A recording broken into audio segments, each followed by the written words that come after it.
Assalamualaikum warahmatullahi wabarakatuh. Sampurasun. Perkenalkan, nama saya Nakira dari SDIT Al-Irsyad Al-Islamiyah Kota Bandung, kelas 5B. Kali ini saya akan menceritakan cerita berjudul Ciung Wanara. Dahulu kala di sebuah daerah di Jawa Barat terdapat kerajaan yang bernama Kerajaan Galuh. Kerajaan itu dipimpin oleh seorang raja yang bernama Raden Barma Wijaya Kusuma. Sang raja memiliki dua permaisuri. Permaisuri pertama bernama Nyimas Dewi Naganingrum dan permaisuri kedua bernama Nyimas Dewi Pangrenyep. Dalam waktu bersamaan, kedua permaisuri tersebut dalam keadaan mengandung. Akhirnya Dewi Pangrenyep melahirkan seorang anak laki-laki yang sangat lucu dan tampan. Tidak lama kemudian Dewi Naganingrum pun melahirkan seorang anak laki-laki. Karena Dewi Naganingrum melahirkan seorang anak laki-laki juga, ia menjadi benci kepada anaknya karena ia ingin anaknya menjadi raja. Ia pun merencanakan niat jahatnya. Bayi yang baru saja dilahirkan Dewi Naganingrum ditukar dengan seekor anak anjing. Lalu bayi itu dimasukkan ke sebuah keranjang, lalu dihanyutkan ke sebuah sungai. Mengetahui kenyataan itu, raja sangat marah. Bagaimana tidak, permaisuri yang selama ini ia cintai telah melahirkan seekor anak anjing. Berita itu pun segera menghebohkan seluruh istana. Lalu raja memanggil penasehatnya yang bernama Ki Lengser untuk membunuh Dewi Naganingrum dan mayatnya dibuang jauh-jauh. Ki Lengser pun segera melaksanakan tugasnya. Ia membawa Dewi Naganingrum ke dalam hutan. Di dalam hutan ia berpikir untuk tidak membunuh Dewi Naganingrum karena ia berfirasat bahwa kejadian yang menimpanya adalah suatu kebohongan. Sementara itu, Dewi Naganingrum berharap ia bisa bertemu dengan anak kandungnya dan hidup bahagia di dalam istana. Di suatu tempat lain, hiduplah sepasang suami istri yang sudah tua, namun mereka tidak memiliki anak. Suatu hari mereka memutuskan untuk mencari ikan di sungai. Namun alangkah terkejutnya mereka menemukan sebuah keranjang besar yang berisi seorang bayi laki-laki di dalamnya.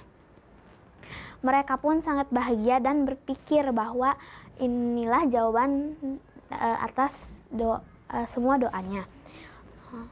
Waktu terus berjalan. Waktu tanpa terasa terus berjalan. Bayi laki-laki itu kini sudah tumbuh menjadi pemuda yang tampan, cerdas, gagah, dan pemberani. Aki dan Nini memberikan nama Ciung Wanara karena mereka melihat monyet yang aneh bernama Wanara dan seekor burung bernama Ciung. Dari kedua nama binatang itulah dijadikan nama untuk anak mereka. Suatu hari Ciung Wanara ingin pergi ke kerajaan Galuh untuk mengembara. Awalnya Aki dan Nini tidak mengizinkan, namun karena terus memaksa, akhirnya Aki dan Nini mengizinkan. Sebelum berangkat ke kerajaan Galuh, ia bertanya siapa ayah dan ibu kandungnya. Aki dan Nini bercerita bahwa ibunya adalah seorang permaisuri yang diasingkan ke dalam hutan dan ayahnya adalah raja di kerajaan Galuh. Ciung Wanara pun segera berangkat ke kerajaan Galuh. Sesampainya di kerajaan Galuh, ia bertemu dengan dua orang patih bernama Purawesi dan Puragading. Kedua patih tersebut mengajaknya untuk adu ayam karena mereka melihat Ciung Wanara membawa seekor ayam jantan peliharaannya. Pertandingan pun dilaksanakan di alun-alun kota Galuh. Akhirnya nasib baik berpihak kepada Ciung Wanara. Ayamnya lah yang menang. Berita itu pun segera menggemparkan seluruh istana bahwa ada seorang pemuda tampan yang memiliki ayam yang tangguh. Ciung Wanara pun segera menghadap raja. Lalu raja bertanya, "Hai anak muda, siapa namamu dan dari mana asalmu?" "Nama hamba Ciung Wanara, putra dari Aki dan Nini Balangantrang dari desa Geger Sunten," jawab Ciung Wanara. Apa tujuanmu datang kemari? Hamba ingin mengadu ayam dengan ayam raja. Jika ayam hamba yang menang, hamba minta diberi separuh kerajaan. Jika ayam raja yang menang, hamba siap untuk menerima hukuman apapun. Karena yakin bahwa ayamnya lah yang akan menang, raja pun menyetujui taruhan Ciung Manara. Pertandingan pun dilaksanakan. Awalnya ayam Ciung Manara lah yang menunjukkan kekalahan. Namun di tengah-tengah pertandingan, ayamnya tiba-tiba segar dan berhasil memenangkan pertandingan tersebut. Karena sudah terikat janji, raja memberikan kerajaan bagian barat kepada Ciung Manara dan kerajaan bagian timur diberikan kepada anak Dewi Pangrenyep yang bernama Haryang Banga, masing-masing bergelar Prabu. Lama-kelamaan semua rahasia tentang Ciung Manara dan kejahatan Dewi Pangrenyep pun terbongkar.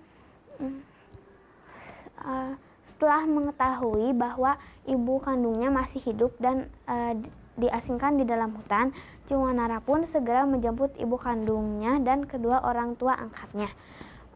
Lalu Ciung Manara menyuruh pengawalnya untuk menjebloskan Dewi Pangrenyep ke dalam penjara. Mengetahui ibunda tercintanya telah dijebloskan ke dalam penjara, dan Haryang Banga sangat marah. Ia lalu mengajak bertarung dengan Ciung Manara. Akhirnya Haryang Banga pun kalah.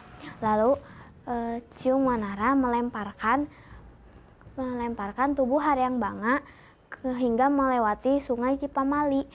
Dari situ kerajaan Galuh terbagi menjadi dua. Akhirnya Ciung Manara, ibu kandungnya dan kedua orang tua angkatnya hidup bahagia di dalam istana yang kemudian diberi nama Pakuan Pajajaran. Wassalamualaikum warahmatullahi wabarakatuh.